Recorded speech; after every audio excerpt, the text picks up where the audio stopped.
And we have the white pieces here against Henry, C-Y-E. All right. I want to do something interesting. Let's start with d4. And actually, let's not do something interesting. Let's play d4. And he's gone g6. So if we go e4, this transposes into the modern. But I want to play it in the spirit of 1 to d4. So what does that mean? What move does that entail? If you want to play this in the spirit of a d4 opening, what is the key move that entails the difference?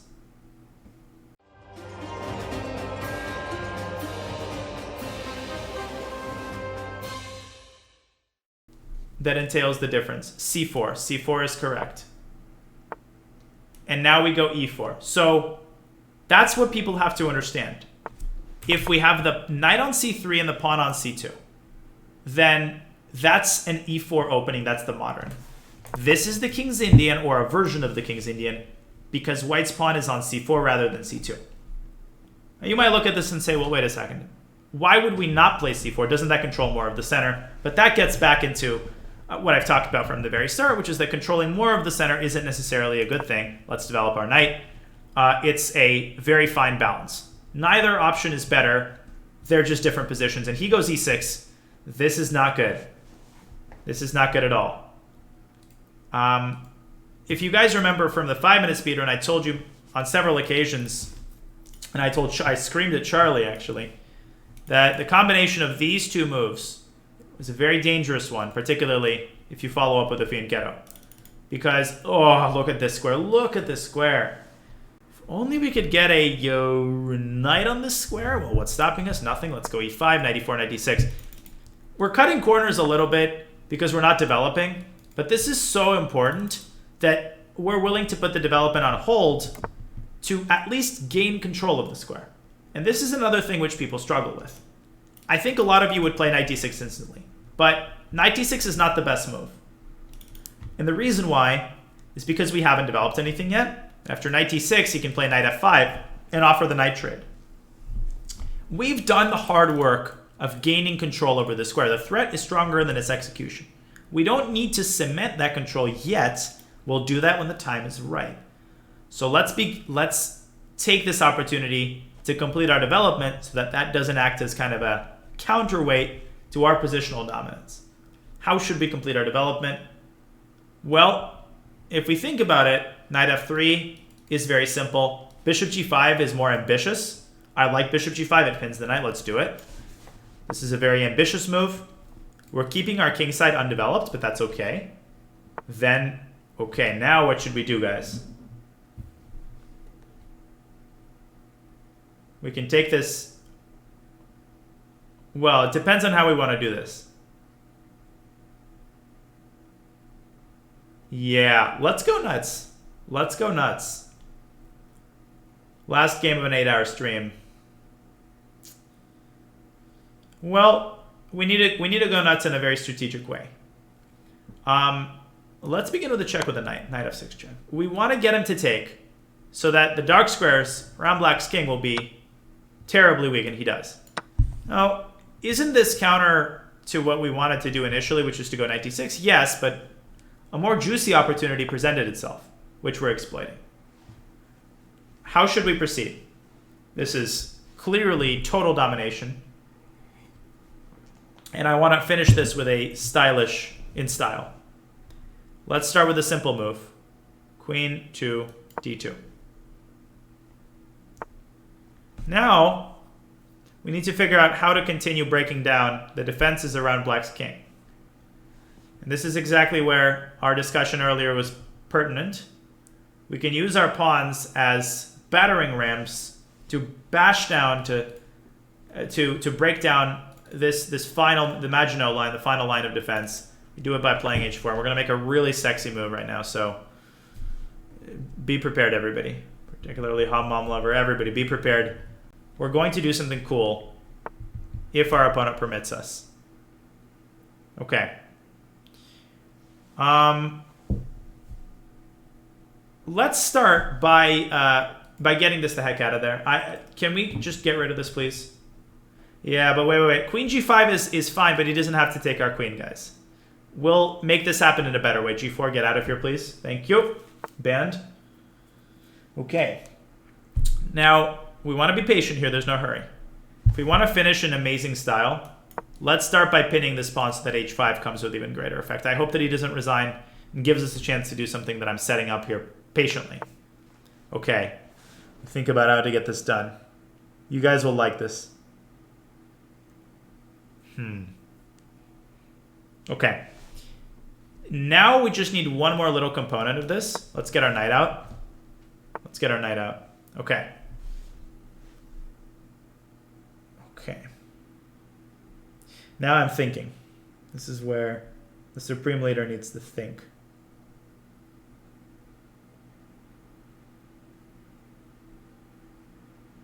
Yes. If this happens the way that I've intended it to, this will be absolutely epic, ladies and gentlemen.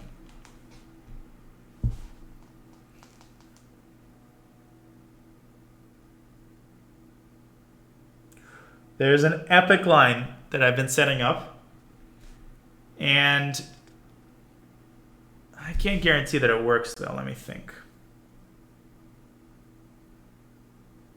This is actually complex, totally unnecessary. This is totally unnecessary, and you shouldn't do this. Try this at home.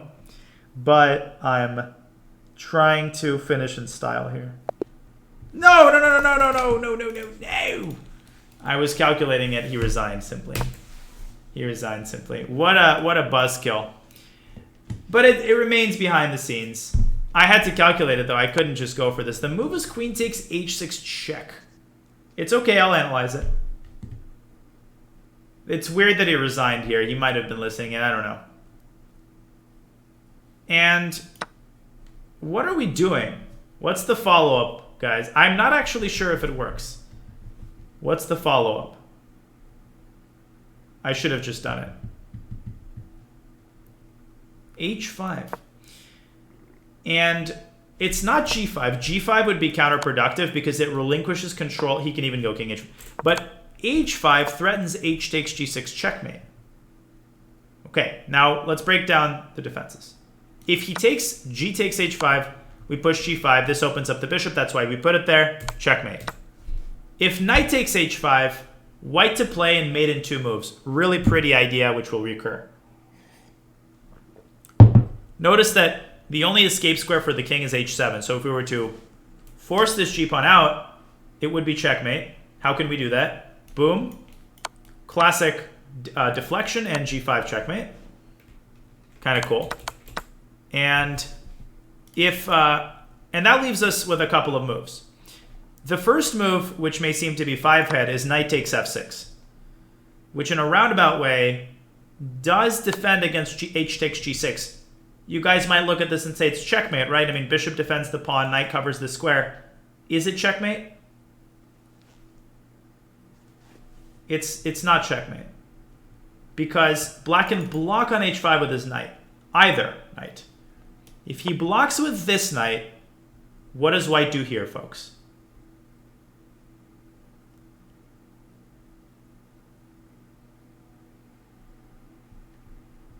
g5 is checkmate, ignoring the knight, that's mate. If he blocks with this knight, and I'm sorry that it took me long, this is what I was calculating, guys, and I really wish it would have happened, because now I see that it works. I think all of this works. So there's a bit of an issue, folks, because if we take with the rook here, if we do the same thing, remember that the king now has an escape square. There's an issue. Look very carefully. The king has an escape backward to g7 and g8. That should make sense to everybody. So we need to account for that. And this is where the notion of quiet moves comes in. Quiet moves are the hardest to see because we're in this, we've sacrificed our queen. We assume that all of the moves have to be checked, but that's not true. We play e takes f6, not to win the knight, but to cover the g7 square and threaten the checkmate. The line is still not over. Black plays fg to defend the knight with the pawn. White to play and win. This is stunning. This line is stunning. And now the final sequence here. There's one more defensive move to consider after this one. Not g5. g5, king h7, and king g8 escapes. Nope, that's a trap, guys. You might be seeing this, but the king escapes. No, we start with rook h5, and then we end with g5. Checkmate. I love this. Yeah. Checkmate with a pawn. Every pawn contributing, every piece contributing here. Yeah, cool stuff. There's no defense here. Now, one move that was concerning me is king h7, and this would have been the most resilient defensive move. This would have been the most resilient defensive move. And I was trying to find the checkmate here and couldn't convince myself that the win was sufficiently clear-cut. Here's what I calculated. And now I can convince myself. Let me think for a second, if you don't mind. So we start with taking.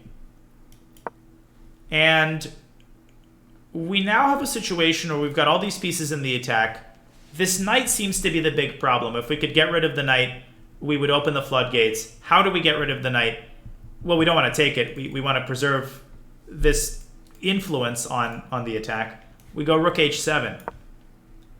And we want to take the knight. The knight has nowhere to go. He has to play knight takes f6. We take back on f6. And we're threatening rook takes g7. And that this is probably mating. But let's analyze. Let me see if the engine actually approves of queen takes h6. I'm checking.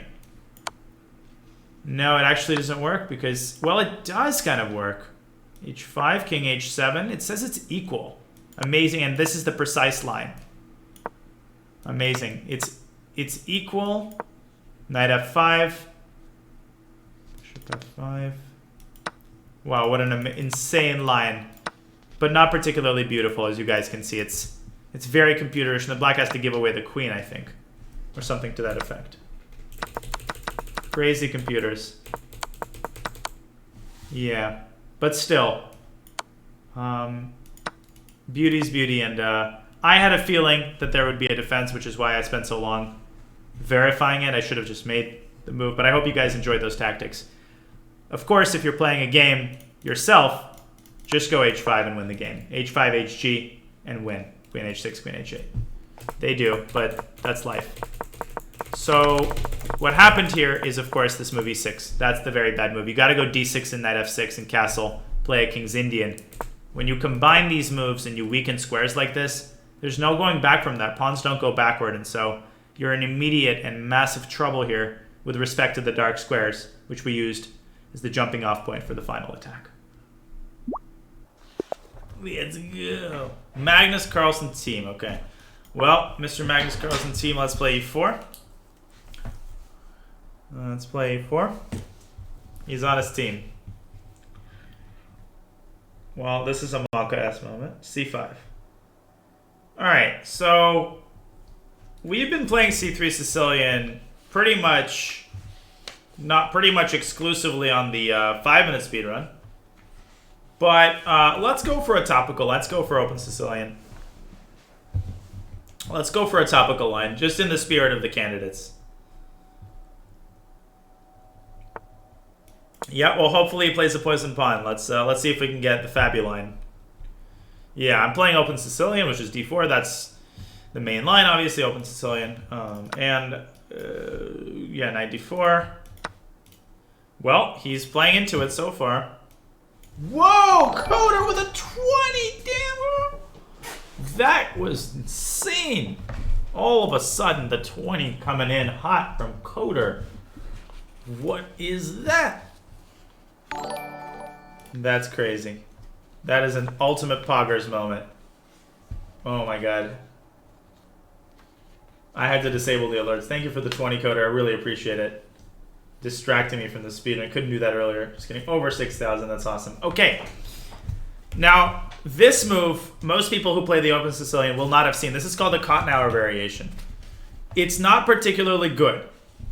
Now, those of you who've played the Najdorf with any kind of regularity know that e5 itself is a common idea. So the idea itself is not that bad. But there's a very specific reason why you play a6 and then you play e5. And that reason is what?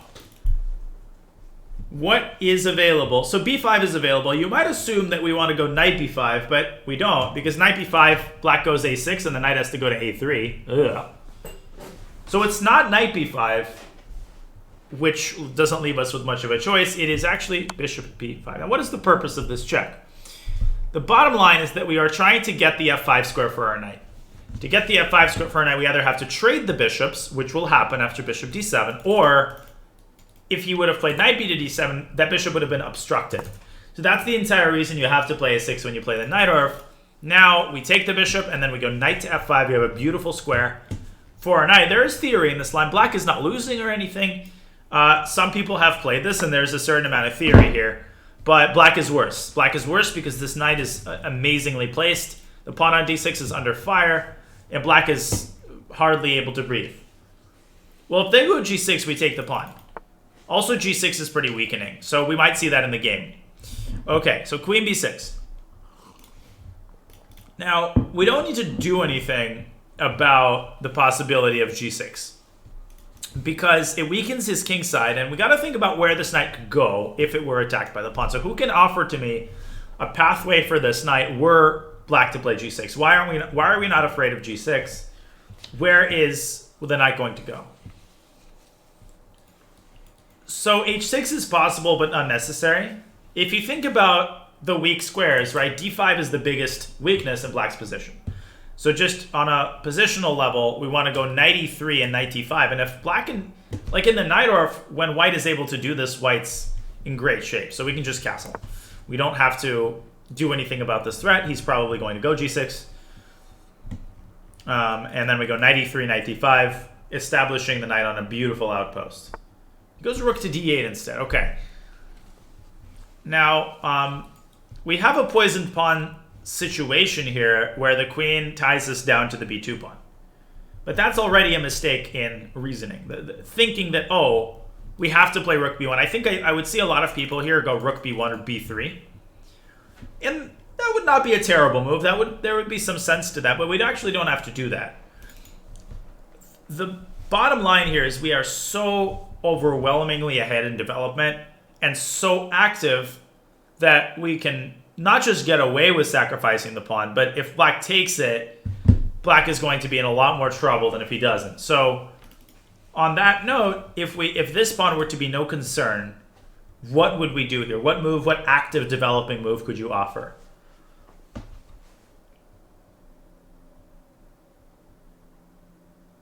Okay, so bishop e3 attacks the queen and encourages it to take the pawn. But I would argue that there's a more active move. A lot of you, I've said this before, are attracted to a move because it creates a threat. And that's legitimate to a degree. But remember that we want the e3 square to be sort of reserved, potentially for the knight.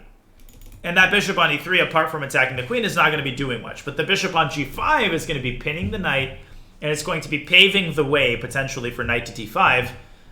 Given that black can't move this knight, the rook will hang. This is a much more active square. He takes immediately thinking that he's hot, shit, but watch what happens to him. So what do we do? There's many good moves. There's many ways to play this.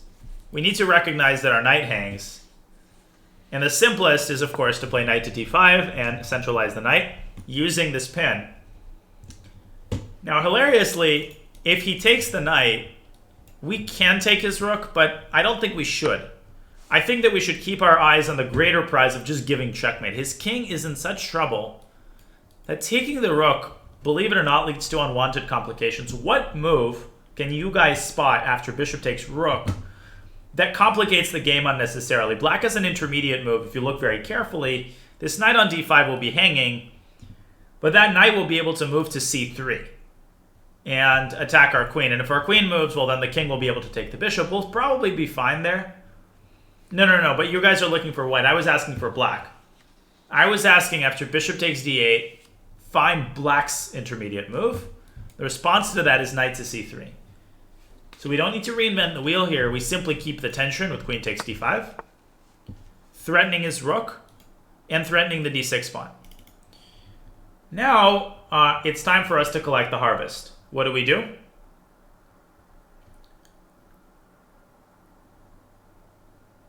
Now it's time for us to move in for the kill. Yeah. Check.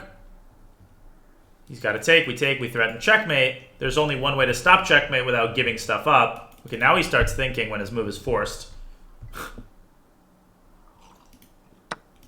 He has to play f6. Now, in such positions, when you're looking for mate and stuff, you have to always consider the drawback of your opponent's move. When your opponent defends against a threat and his king is as weak as it is, the quickest shortcut to finding the correct move is to ask yourself, what squares are no longer defended? You know, what, as a result of his last move, we can no longer go queen e7, but what can we now do, which was impossible previously? Now, some of you are considering rook a to d1. That's a good move.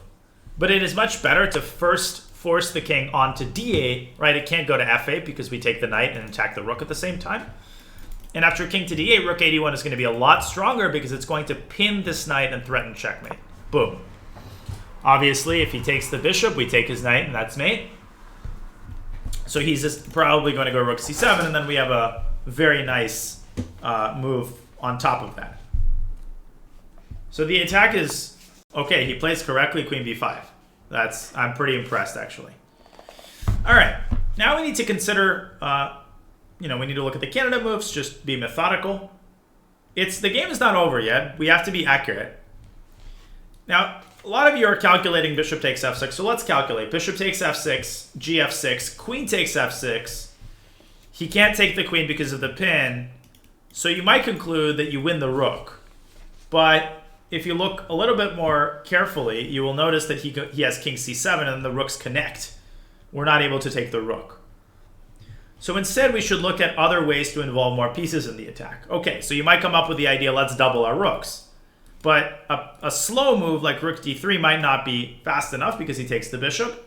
But as Coder indicates, rook to d5 circumvents that problem because it occurs with tempo. You guys might say, well, okay, rook d7, queen d7 didn't work because the d1 square is undefended. Okay, now we go rook d1, of course, doubling our rooks, and his knight is toast. Now he has to go rook c7, to which we can, of course, respond, then bishop takes f6. So the tempi are important, and you might say, well, isn't it lucky that you just happen to have this move rook d5? Well, that's just what happens when you're attacking. Now let's try to be accurate. Rook takes d7, absolutely possible, completely winning. But the king escapes to b8, and we're going to have to finish him off there. Is there anything that we can start with which perhaps eases our task? Do we have to take? Yeah, let's give him a check first. Send the king back to d8. Yep. Then we can take on d7, force the queen trade, and the king will be forced to remain in the center, and we'll just start snagging all of his pawns. But we'll also take a look at some other moves after king d8. Maybe we'll find a faster win. There's no mate here directly. Bishop f6, gf6 doesn't quite cut the trick here. Doesn't quite do the trick. Because again, queen f6, king c7, and I don't see the continuation there. So in such a situation, I wouldn't reinvent the wheel. I would simply say, okay, we have 3 minutes on the clock. Maybe there's crazy moves like rook takes e5 using all the pins. Maybe just come back to e3. That's another thing to consider. But why? Why is this necessary when we can just win the knight? His position is utterly paralyzed. He won't be able to move his rook at the end because we'll go rook to d8 check and win the other rook. So we just take, drop the bishop, and enjoy our life. Thank you, Coder. And I have an idea. If we really wanted to be five-head about this, if we really wanted to squeeze the most, let's consider where the bishop would be best placed in the long term. Now, at some point, we want to move this rook aside to pave the way for the other rook, Piggy's on the 7th. One way that occurs to me is to cover the e7 square with our bishop. And as you guys are pointing out, I'm pretty impressed. This would not quite do the trick, although it's still possible. Bishop all the way back to c1, so we could swing it to a3 and pave the way for rook e7. How do I find that? How do I know to look for this? Well, we have a choice of where to put the bishop. You just got to consider the long-term plan here. What do you want to accomplish?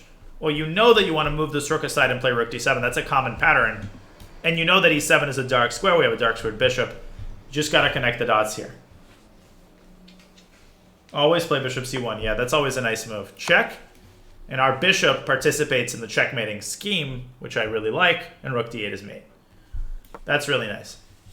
That's really, really nice. Magnus Carlsen's team has been vanquished. Boom. Okay. And we're 1500 on our 10-minute speedrun officially. All right. Obviously, it's easier with hints. I'm not pretending this is easy in just the grand scheme of things, but still. I think that people are capable of finding this if they put their mind to it. That was really nice. Yeah, no, guys, this is gonna be the last game because I'm absolutely wiped. Okay. So let's analyze. So we have an e5, and this is the cotton hour. So bishop b5, bishop d7 again. Okay, if knight c6, then we take twice and win. If knight b to d7, then knight f5 with the same problem. That pawn is incredibly weak.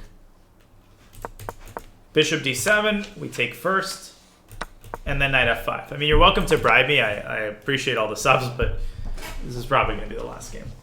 Now, if I remember correctly, the theory of this line goes queen takes d7. And after knight f5, those of you with sharp tactical vision will notice that black does have a tactic in this position, which may seem to justify all of black's play. What is it?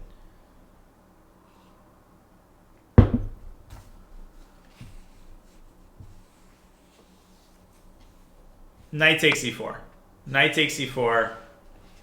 And this removes the defender from the knight.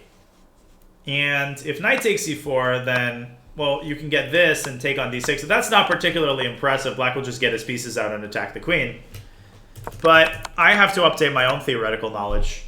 In such situations, you look for desperado sacrifices. Like, if you're already losing this knight, how can we give this knight away to make the most damage to black's position? And then this comes to mind. Knight g7. And this really damages black's king side. d5. And now the knight can move back to g3 and then h5. I'm pretty sure this is a bad position for black. That's how the theoretical line goes. So it's interesting. Some people play like this with black. But if you know what you're doing, you're going to get a good position. But he takes with the knight, which I'm pretty sure is a big mistake. Because after knight f5, now our knight is permanently established here. Or at least on a good square.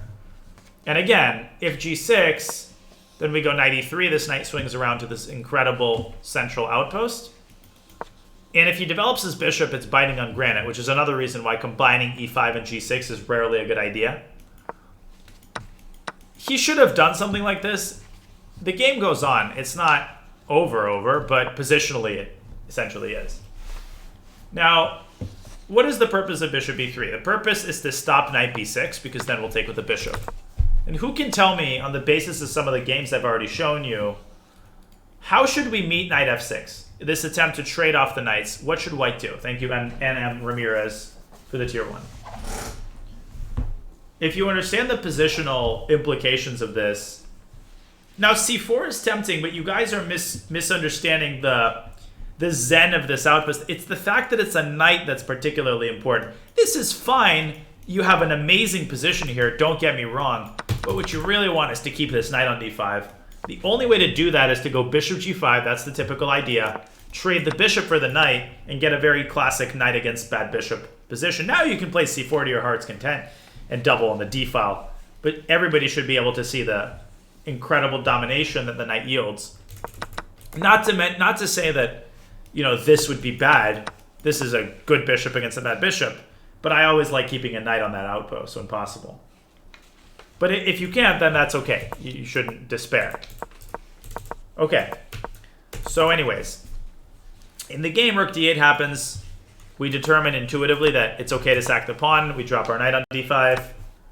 Again, if we take the rook instead automatically, it's a situation where two pieces are hanging at the same time. And I always remind this to my students. If you have a situation where one of your pieces is hanging and one of your opponent's pieces is hanging, you look for two things. You look for desperado sacrifices, and you look for intermediate moves. Can your opponent move his piece that's hanging and attack one of your pieces? That's a dangerous spot to be in, because now your queen is attacked and the bishop is attacked. This is not great. Thank you, Anna Ramirez, gifting to Pugsley. White's probably still better here somehow, but why deal with this when you can just go queen takes d5? And I read this in decision-making theory, not chess-related, but you know, one of the key like ideas when making a decision is to consider whether you've not omitted one of the options. Right? You may think there are two options, but maybe there's a third. And that often happens when you go for something to win material. Your initial idea might have been to take on d8, and then you might start panicking if you see knight c3 and you're like, oh no, I made a mistake. But if you see the bigger picture here, you'll notice how much white's dominating over black's pieces. You're only down a pawn, so it's basically a no-brainer. Now if he goes f6, then this is checkmate. He goes rook c8, we take the pawn, threaten checkmate, he has to defend it, he weakens e6, bring our rook in, threatening mate. If he defends like this comes in, boom, boom, is a fork. And here's another funny thing. Yeah, he should go king c8 here, but now we just take all of his pawns. Why not? Why the f rook? Because I didn't want this rook to be dead weight. I didn't want his queen to be tied to our rook. In case we have to move our rook at some point, I wanted to make sure that this rook wouldn't be in the crosshairs of the queen, if that makes sense. Boom, boom. He correctly goes queen b5, but now we go rook d5, doubling with tempo. Now, if he went queen c6, an instructive move here, what should white do? Who can spot the correct continuation here with white? Without this next move, everything would have fallen apart. Yeah, so you guys are quickly spotting the correct idea, which is to play rook to d6. You have to make sure that you're doubling with tempo. And to do that, you have to do something about the queens. Now, this move is very fancy. I'm glad you spotted it, Kevin, but black can just take your bishop. Right? And if you go like this, then rook c7 comes. Black is holding things together. So the simplest is to go rook d6, and then rook d1. In the game, he lets us do this immediately. And now queen d6, sending the king back, and then trading bishop c1, bishop a3. The final maneuver resulting in checkmate. That was a nice game. I think it was an instructive game which featured both positional concepts and tactical concepts. And now you see the importance, if you play in the Najdorf, of not forgetting to play a6. What classical games? Well, there's a book by Irving Chernev, old book called Logical Chess Move by Move, which is essentially a compilation of important classical games. I would direct you to that book, which I've recommended to some students before. I haven't read it myself, but I know that it has really, really good games. You can also do a search on chessgames.com for classical games. And, you know, it'll give you a nice list that you can analyze on your own. But, yeah. Logical chess move by move. Okay, guys. And with that, it's been a 5-hour stream. I would do an encore, but I really, really do want to hit the sack for now because I have another busy day tomorrow. You're very welcome, Jay Brain. But before I go, I want to thank everybody again from the bottom of my heart for the incredible support. All right, guys. Well, I'm sorry, but it really has been. I've taught all day and I streamed in the morning, so I'm human. I got to get a little bit of sleep. And I know you understand, but thank you everybody for the massive subscriptions, for the incredible support. We're again over 6,000. It's great for us to be maintaining that. I appreciate it. Played some pretty solid chess today, I think, so I'm pretty happy with that as well. I'll see you guys tomorrow.